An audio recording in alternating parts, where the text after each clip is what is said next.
I want you to tell all your friends about me. What are you? I'm Batman. When I was growing up, there was only one Batman. Sure, there were the serial films from the 1940s, but back in the 1970s and the 1980s, nobody really knew about those.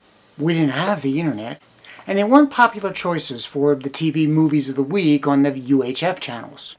All we had was the TV show that we all rushed home after school to watch on our local UHF channel. You know, in Philadelphia, I think it was Channel 29. But now we've got half a dozen actors who played the Cape Crusader. Batman's been in, what, 7 movies of his own? 2 movie serials from the 1940s. He's made appearances in 3 DC Universe movies.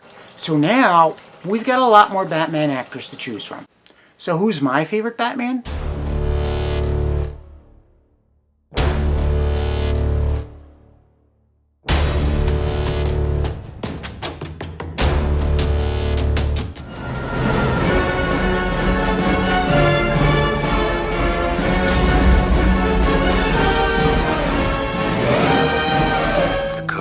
Chicks love the car. Try fireman, less to take off. I don't mind the work. I don't blend in at a family picnic. So in his heyday, I really enjoyed Val Kilmer films. So I don't really blame Val Kilmer for the quality of the 1995 movie Batman Forever. This was the 3rd film in the Warner Brothers series, and the first one without Michael Keaton. It was also the first film that was not directed by Tim Burton. It was directed by Joel Schumacher, and the shift in direction style was clear. Burton is of course known for his dark and gothic imagery, and Schumacher, I think, tried to maintain some of that. But at the same time, he tried to include a lot more of the campiness that came from the TV series. Now, it's not that the Burton films didn't have camp, but the Schumacher films really went all in on the campiness. And I was annoyed because Batman Forever really missed a great opportunity. The first 2 movies were essentially a character study in how the villain rose to power, and Two-Face could have made a great tragic story. You've got the district attorney, Harvey Dent, a good guy who falls and becomes an anti-hero. And he had a character that was always in conflict. But that's not what we got. In this film, Harvey Dent had already turned evil, so we didn't really get a deep dive into his characterization. And it didn't help that they changed actors. Tommy Lee Jones played Two-Face in this film, whereas Billy D. Williams had played Harvey Dent in the first Batman. And for me, none of this worked. And while I like Val Kilmer movies in general, he's not among my favorite Batman actors. $5 million. That's a utility belt, not a money belt. $6 million. $7 million. George Clooney. Dear God, no. This was the 4th in the series, and the second one that was directed by Joel Schumacher. And once again, I'm not placing all the blame on George Clooney. I mean, he did a good job as Danny Ocean, but Schumacher just made bad Batman films. Whereas the campiness had started to increase in Batman Forever and Batman and Robin, Schumacher just went all out with the campiness.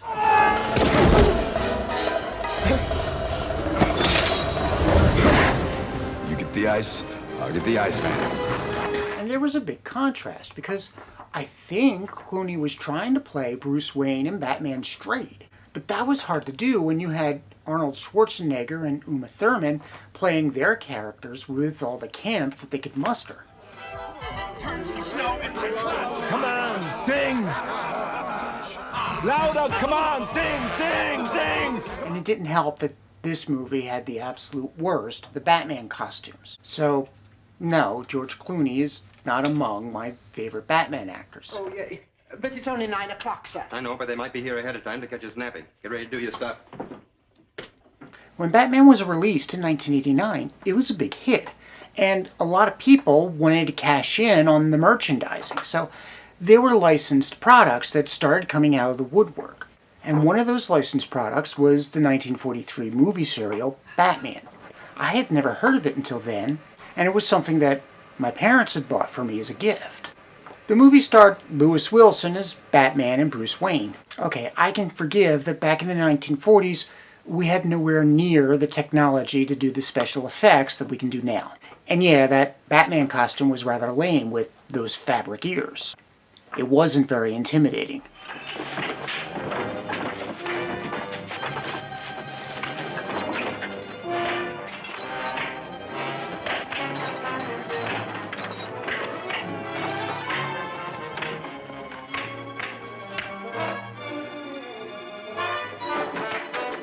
But what makes this movie so bad is that it reminds us of just how far our society has come when it comes to bigotry.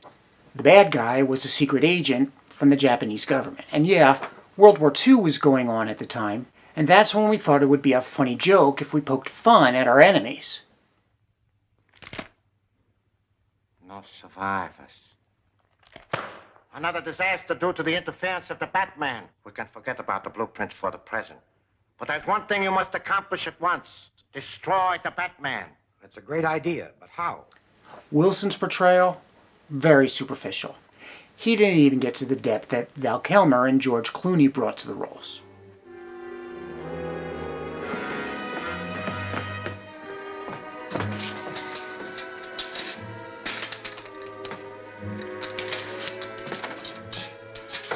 Where'd he go?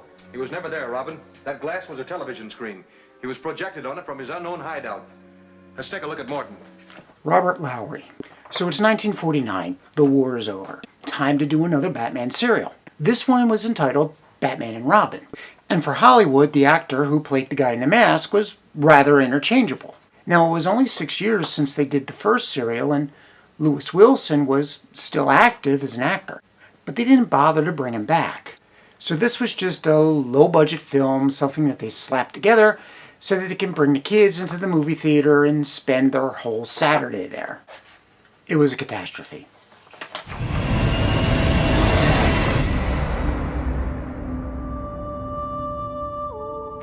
I'm going to start my ranking with Ben Affleck as number 4.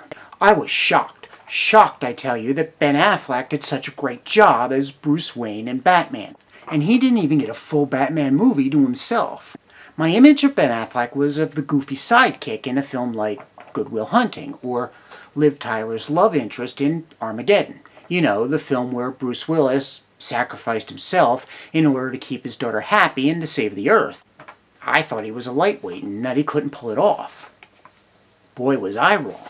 Now, I know it's in vogue to hate the DC Universe movies that came after the Christopher Nolan trilogy. And some of that criticism is warranted. The writing needed work. Familiarity with characters seemed to be assumed. We really didn't get good character development outside of Batman and Superman. Some things seemed to come out of left field. And I thought there were some big missed opportunities in Batman vs. Superman. But despite the obvious flaws, I found these films entertaining. It was sort of like a roller coaster ride. Yeah, some of it made no sense, and much of it could have been done better, but Batman vs. Superman and Justice League, they were entertaining. I've rewatched them, and I'll probably do so again.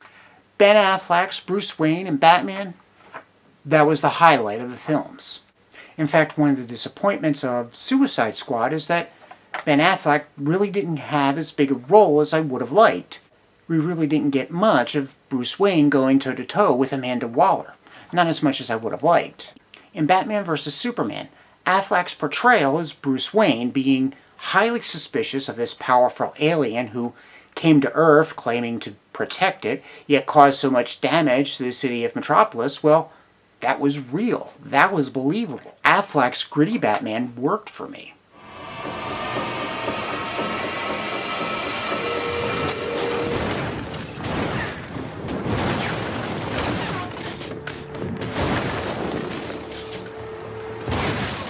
Although, I did have a problem with the fact that this skilled detective somehow couldn't figure out that Lex Luthor was manipulating Bruce Wayne and Clark Kent, and the discovery that Bruce Wayne and Clark Kent's mothers were both named Martha.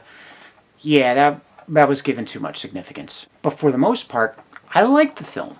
Plus, now that I've seen the deleted scenes from movies such as Man of Steel, I realized that the editing process was really terrible. There were much better stories in what was left on the cutting room floor.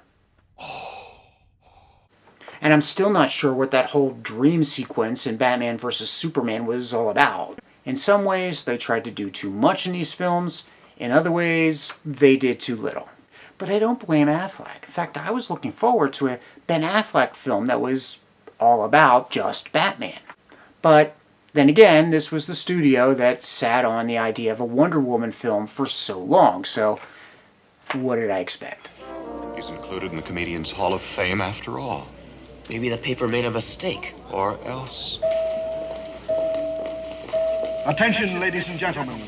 The museum is now closing for the day. Okay, I've got Adam West as number 3 on my list, and I really took some time to consider whether he should have been higher. It should be good practice if something ever takes us to Mount Everest, Batman. I think we'll be confining our campaign against evil to Gotham City for some time to come, old chum. It needs us. Hey! Batman and Robin! What are you guys doing? Just routine crime fighting. Well, would you like to come inside? I'm rehearsing. Thank you, citizen, but our pursuit of justice allows us few diversions. Oh, be seen. Hi, Robin. After all, he was the Batman of my childhood, and his portrayal defined the character for decades. Adam West wasn't mailing in that role. He took it seriously, and for about 30 years he would go back and play Batman again, but in different contexts. So we had the Batman TV show of the 60s, we had the Batman movie of the late 60s, but Adam West also did some voice work on the Batman cartoons, mostly in the late 70s, early 80s. Greetings, Bat fans. This is Batman. And Robin, the Boy Wonder. And me too, Batmite. Welcoming you to the new adventures of Batman. And he made an appearance in that weird Legends of the Superheroes TV special that was aired in what, 79, 80? In Gotham City. Gotham City? Come on, Robin, to the Batmobile. Wait! Rotten timing. Come on, Robin, let's go. Gee, Batman, we don't want to leave now. We're having such a good time. A duty calls, Robin. Someone's in trouble in Gotham City. That's not the only place someone's in trouble. And Adam West had that great line when he was interviewed. I never had to say I'm Batman. I showed up, people knew I was Batman. Everywhere I went on the TV show, mall openings, Julie Newmar's bungalow. And he was right.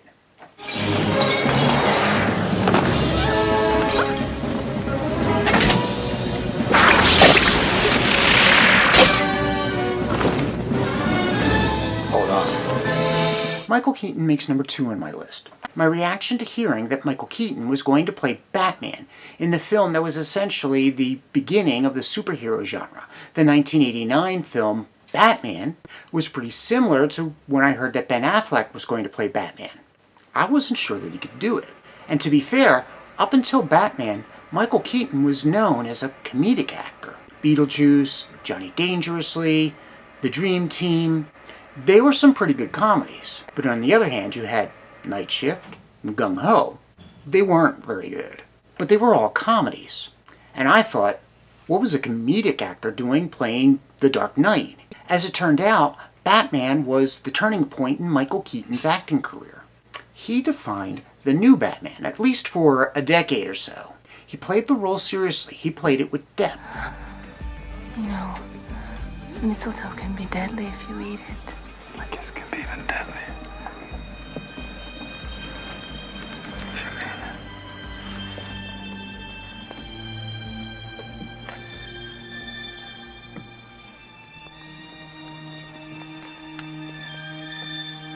Oh my God.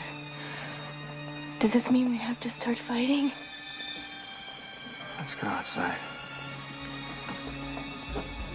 And even though Jack Nicholson was the heavyweight playing the Joker in Batman, Just get those wonderful toys. Michael Keaton held his own. You know what happened to this guy, Jack? What? Made mistakes. And then he had us. Right shot! Now you want to get nuts! Come on! Let's get nuts. Tell me something, my friend. You ever danced with the devil in the pale moonlight? His departure from the role was one of the things that I think doomed the Schumacher films. Well, that and the fact that Schumacher just did a crappy job with the character, so Michael Keaton is my second favorite live-action Batman actor. Which leaves us with, really, only one Batman left. I won't kill you.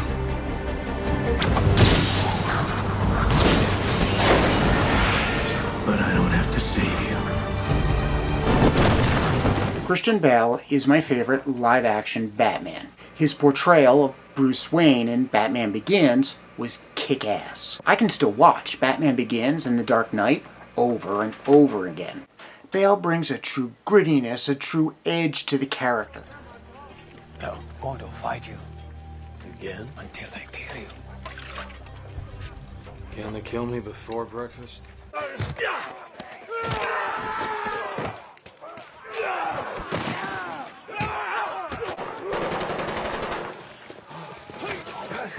Military! Why? For protection!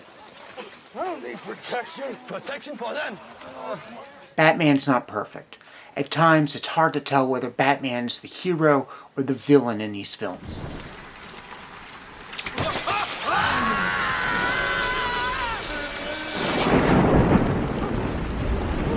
Where were the other drugs going? I never knew. I don't know. I swear to God. Swear to me! Christopher Nolan does a great job of turning these Batman films into a deep character study of a very flawed man, Bruce Wayne. I'm not one of your good people, Rachel. What do you mean? All these years I wanted to kill him. Now I can't.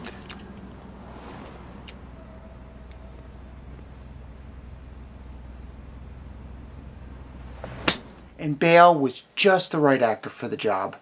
Bale brought out the darkness in the character, the selfish motivations. He brought out the conflict between doing what's right and exercising Bruce Wayne's inner demons.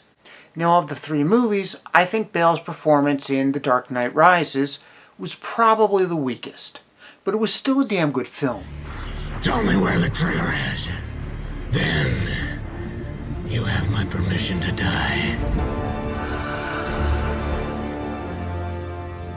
I broke you. How have you come back? You think you're the only one who could learn the strength to escape? Where's the trigger? But I never escaped. But the child of Ra's al Ghul made the climb. But he's not the child of Ra's al Ghul. Of the remaining two, I'd probably give Batman Begins the edge as a better performance.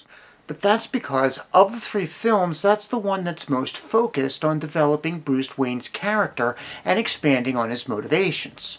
The Dark Knight is a good film, but it's more focused on Heath Ledger's Joker.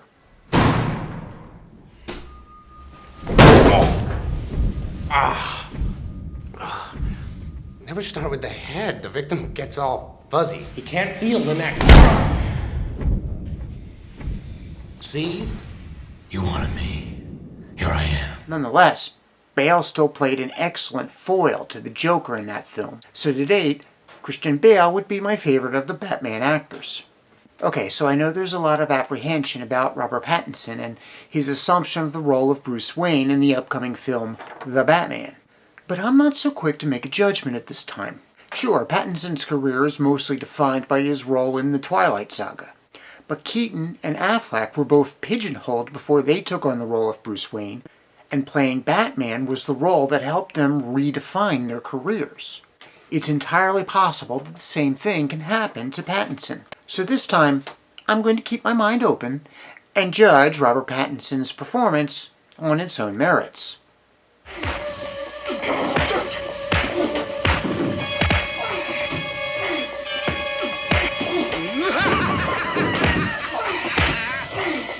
My name's Bill Kovatch. I'm the creator and primary contributor to the dantooinefreepress. So I'm fighting cancer and I'm also disabled. If you feel generous enough to make a small one-time donation, you can do so through PayPal. I'll have instructions in the description below. A non-tax deductible donation will go to a special needs trust set up for my benefit that will help pay my expenses. Thank you for watching. Please consider subscribing to our channel and give us a like. Let us know in the comments below what topics you would like to see in the future.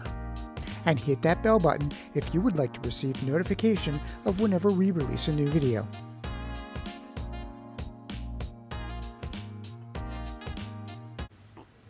What's up?